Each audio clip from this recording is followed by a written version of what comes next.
뭐 SBS 비즈예요. 2026년도 2월 23일자 기사예요. 전월세 매물 반토막 서울 세입자 발동동. 계속 말하고 있지만 이재명 정부의 그 다주택자에 대한 대책은 성공적이었다. 다주택자에 대해서 그 양도소득세를 올리고 무슨 보유세를 한 건 잘했다. 그 대신에 무주택자에 대한 뭐 갭투자라든지 또는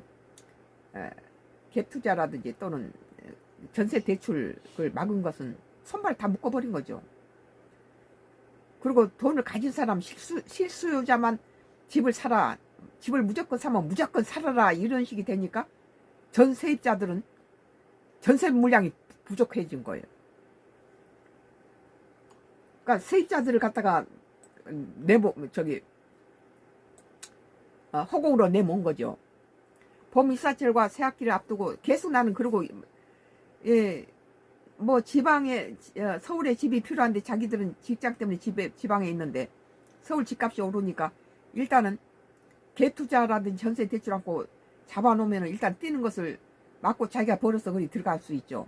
지금까지 많은 봉급자들이 집을 왜 못 사냐면 5억짜리 집을 사는데 4억밖에 안 되니까 몇 년 고생해서 5억짜리 집을 살려고 보면 이미 그건 8억 10억씩 뛰어 있다는 거예요. 그래서 갭투자라든지 대출이 필요한 거예요.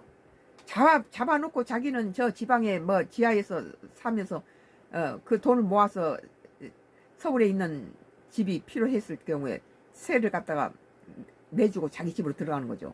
막바로 시립 거주자만 필요하다. 그래서 거주할 사람만 하니까 거기에 살고 있는 세입자들이 나갈 전세가 부족한 거예요. 봄 이사철과 새학기를 앞두고 전월세를 구하려는 수요가 늘고 있다. 그런데 서울 아파트 전월세 매물이 빠르게 줄어들고 있는데요.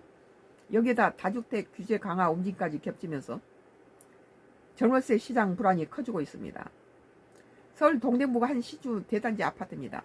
입주한 지 1년도 안 된 대단지지만 전월세 매물은 한 달 전보다 절반 가까이 줄었습니다. 현재 시장에 나온 전세 월세 각각 100여 건 수준이 그칩니다. 권순원 이문동 공인중개사는 가격은 한 달 전보다 5, 6천만 원 늘어난 느낌이에요. 이제 매물이 없으니까 값이 올라갈 수밖에 없죠. 오는 손님은 꾸준히 많은 편이에요. 물건이 계속 소화되고 거래가 체결